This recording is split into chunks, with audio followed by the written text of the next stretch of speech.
Gold is exploding on rising war fears. Headlines are escalating. Missiles, military buildup, global tension. And investors are asking one urgent question. Is this just another short-term fear spike?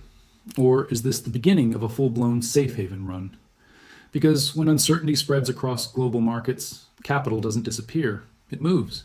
And right now, it's moving into gold. But here is what makes this moment different from past geopolitical scares. Inflation is entatus doesn't T-dead. Oil is volatile. Bond markets are unstable. And central banks are trapped.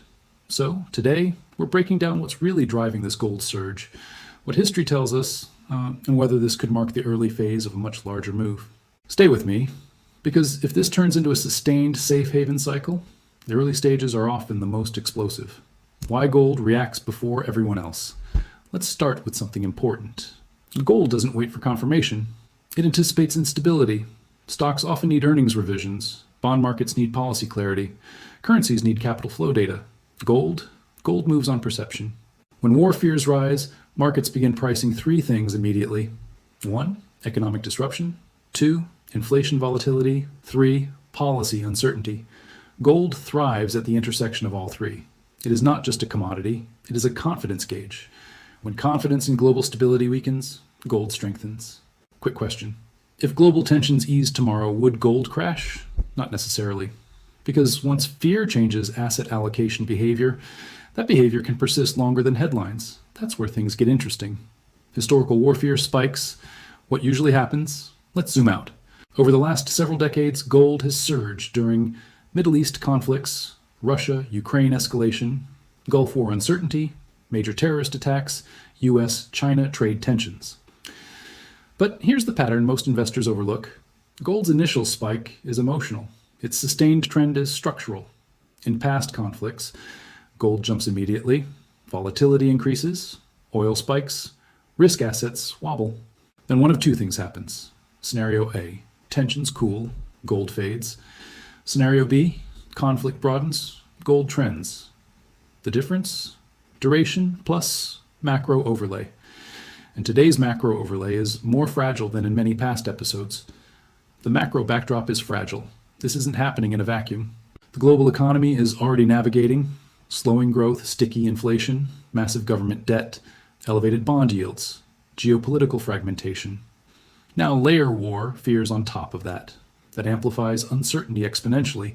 Inflation is still lurking.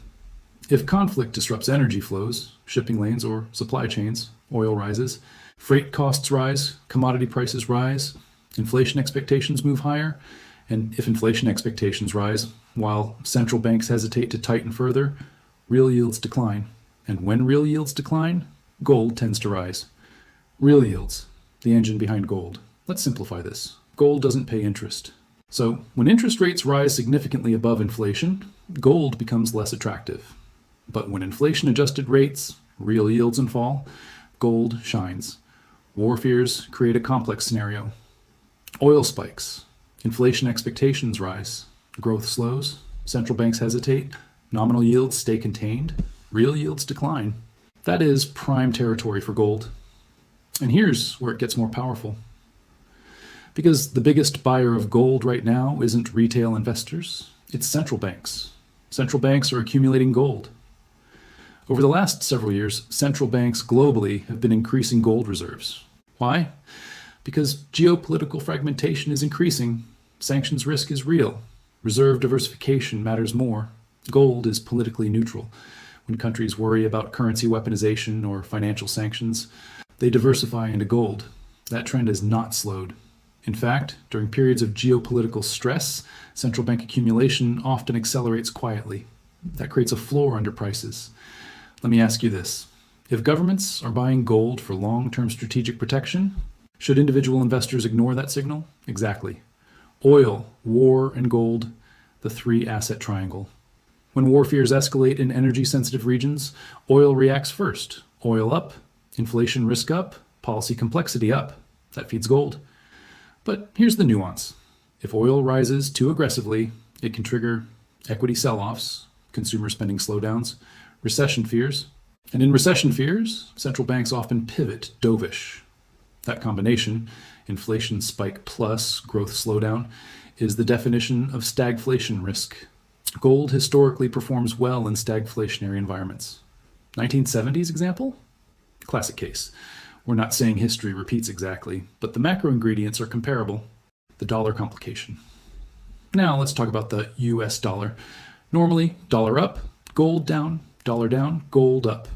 But during severe global stress, both can rise. Why? Because the dollar is a liquidity safe haven.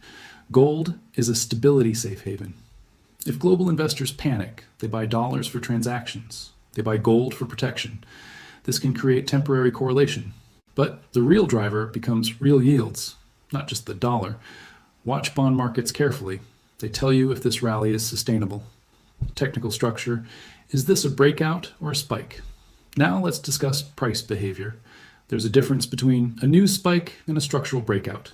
A spike, sharp vertical move, immediate profit taking, lower high formation.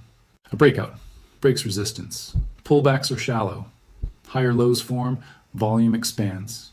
If gold consolidates near highs instead of retracing sharply, that suggests accumulation. Institutions don't chase. They build positions methodically. If price holds firm despite headline volatility, that's bullish. But here's what most retail investors miss. The biggest gold runs often begin when people are still skeptical. Psychology, fear has phases. There are stages to market fear. Stage 1, shock. Stage 2, assessment. Stage 3, positioning. Stage 4, trend acceptance. We're currently somewhere between stage 1 and stage 2. If headlines continue, we move into stage 3. That's when institutional allocation increases. If gold becomes a consensus, safe haven narrative, that's stage 4. And that's when trends accelerate. Equity markets and gold divergence. When gold rises during equity strength, that's mild hedging. When gold rises during equity weakness, that's defensive allocation. Watch this carefully. If stocks begin to struggle while gold holds strength, that signals capital rotation. If both rise together, it's inflation hedging. Two different environments, two different implications. Silver and miners, the amplifiers, gold leads, silver follows, often with higher volatility. Gold miners amplify the move, but miners are equities. They carry operational and market risk. If broad markets sell off sharply, miners can lag initially, even if gold rises. That's why timing matters. What would confirm a true safe haven run? For this to evolve into a sustained multi-month move, we would likely need continued geopolitical escalation, oil volatility above historical norms, sticky inflation data, central bank hesitation, weakening real yields, equity volatility. If multiple factors align, this becomes more than a headline trade. It becomes macro repositioning. What could kill this rally? Balance is critical. Gold could retreat if diplomatic breakthroughs, de-escalate tensions, oil collapses sharply, inflation resumes a clear downtrend, the Fed signals aggressive rate cuts with falling yields, risk appetite returns strongly. Gold feeds on uncertainty. Certainty reduces its urgency. The bigger structural question. Here's the deeper conversation. Are we entering a multi-year era of geopolitical fragmentation? If so, trade blocs harden, military spending rises, commodity security becomes priority, currency diversification accelerates. That environment structurally favors tangible assets.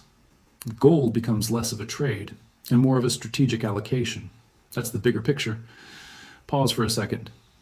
If you believe global stability is decreasing over the next decade, should gold allocation be tactical or structural? That question matters. The emotional reality. Markets are pricing machines, but investors are emotional beings. War headlines trigger primal reactions. Fear accelerates decision-making. And when uncertainty feels uncontainable, investors reach for assets that feel permanent. Gold has a 5,000-year history of perceived permanence. That narrative power cannot be underestimated. Gold is exploding on war fears. But this isn't just about headlines. It's about inflation uncertainty, oil volatility, central bank constraints, bond market instability, global fragmentation. That combination is rare. If tensions escalate further, this could evolve into a true safe haven run. If tensions cool quickly, this may fade as a spike. But here's the key. Watch the reaction after the headlines. If gold refuses to fall, that's not emotion, that's accumulation, and accumulation precedes trends. Now I want your perspective. Is this just another geopolitical spike or the early stage of a multi-month gold breakout? Do you think gold is headed toward new highs? Or will diplomacy cool this rally? Comment below. I read everyone. And if you want deeper macro breakdowns on gold, oil, inflation, and global markets, subscribe. Because if this truly is the start of a safe haven run, we are still early.